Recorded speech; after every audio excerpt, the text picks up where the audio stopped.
మనతో పాటు రాష్ట్రీయ శివాజీ సేన తాడో శ్రీనివాసాచారి గారు ఉన్నారు. సార్ అసలు ఎలా ఈ అమ్మవారిని కనీసం ఇంటిమేషన్ లేకుండా ఎలా తీసేయడం జరిగింది? మేడం, ఆ పెద్దమ్మ తల్లి గుడిని కూల్చిన విషయంలో చాలా బాధ అనిపిస్తూ ఉంది. ఎందుకంటే ఏదన్నా ప్రభుత్వము చర్య తీసుకోదలుచుకుంటే ముందస్తుగా ఒక నోటీస్ ఇవ్వాలి. నోటీస్ ఇచ్చిన తర్వాతకి కొంత గడువు ఇచ్చి ఏదన్నా అధికారులను కలిసేటువంటి అవకాశం ఇవ్వాలి. ఏ అవకాశం లేకుండా ఈరోజు కనీసం కూడా ప్రభుత్వం నుంచి ఎలాంటి హెచ్చరిక కానీ నోటీసు లేకుండా ఈరోజు ఆలయాన్ని కూల్చిన పరిస్థితి చూస్తే చాలా దుర్మార్గం అనిపిస్తూ ఉంది.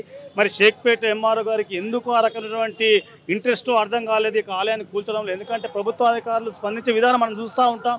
ఈమె వర్షం వస్తుంటే కూడా గొడుగు పెట్టుకొని మరి కూర్చొని ఆలయాన్ని కూల్చేపించిందంటే వీరి పట్ల ప్రభుత్వం ఏ రకంగా పనిచేస్తూ ఉంది, ఆ భూమి విషయంలోనే అర్థమవుతూ ఉంది. ఇంకా ప్రభుత్వం కూడా ఇప్పటికైనా ఆలోచించాలి. ఈరోజు భారతదేశంలో మెజార్టీగా హిందువులు ఉన్నారు. వాళ్ళ యొక్క మనోభావాలు దెబ్బతీసి మీరు ఏం సాధిస్తారు? ఇక ప్రభుత్వం కూడా ఒకసారి ఆలోచన చేయాలి. ఎందుకంటే ఈ దేశంలో రాష్ట్రం లోపల మెజార్టీ ఉన్నటువంటి మా యొక్క ఆలయాల నుంచి కోట్లాది రూపాయల సొమ్ములు తీసుకొని మీకు ప్రభుత్వం నడిపించుకుంటా ఉన్నారు. కానీ మరి మా యొక్క ప్రభుత్వ భూమిలో మీ యొక్క ఆలయం ఉందని చెప్పేసి కనీసం ఆ ఆలయానికి 100 గజాల ల్యాండ్ లేకుండా ఈరోజు కూల్చడం అనేది చాలా దుర్మార్గమైన విషయం. మరి ఈ యొక్క విషయాన్ని కూడా ఈరోజు యావత్ హిందూ సమాజం కూడా ఖండిస్తూ ఉంది. ఈ యొక్క షేక్పేట్ ఎంఆర్ఓ గారు కానీ లేకపోతే ఈ యొక్క ప్రభుత్వ అధికారులు కావచ్చు, మేము ఒకటే చెప్తా ఉన్నాం.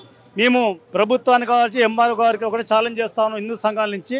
మీరు ఏదైతే ఈరోజు పెద్దమ్మ తల్లి ఆలయాన్ని కూల్చారో మీరు అక్రమంగా ఉందని చెప్పేసి మీకు శ్రమ లేకుండా మీకు ఎలాంటి ఇబ్బంది లేకుండా ప్రైవేటుగా ఉన్నటువంటి నిర్మాణాలు కావచ్చు, మసీదులు కావచ్చు, దర్గాలు కావచ్చు, అవన్నీ కూడా ప్రభుత్వ భూముల నుండి పూర్తి వివరాలు తీసుకొచ్చి ముందు పెడతాం. మీకు నిజంగా కూడా ఆ చిత్తశుద్ధి ఉంటే వాటిని తాకండి, వాటిని కూల్చే ప్రయత్నం చేయండి, మేము చూస్తాం. ఈరోజు హిందువులు ఏమని అనుకొని ఎవరు కూడా స్పందించిన కారణంతో ఈరోజు మీరు ఆలయాన్ని కూల్చారు.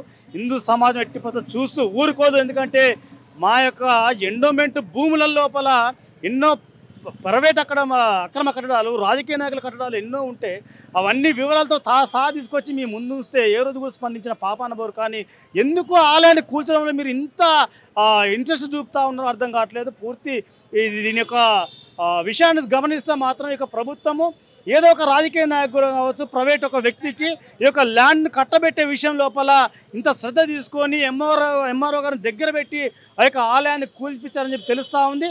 ఈ యొక్క ఘటన కూడా ఎవరు కూడా సహించరు. భవిష్యత్తు లోపల ఈరోజు రంగారెడ్డి జిల్లా కలెక్టర్ దగ్గర నుంచి కలవడం జరిగింది. ఒక 20 హిందూ సంఘాల దాకా ఈ కలెక్టర్ కూడా 5 రోజులు గడువు ఇచ్చారు. మేము ఆ యొక్క అధికారులు మీకు చర్య తీసుకోమని చెప్పాము.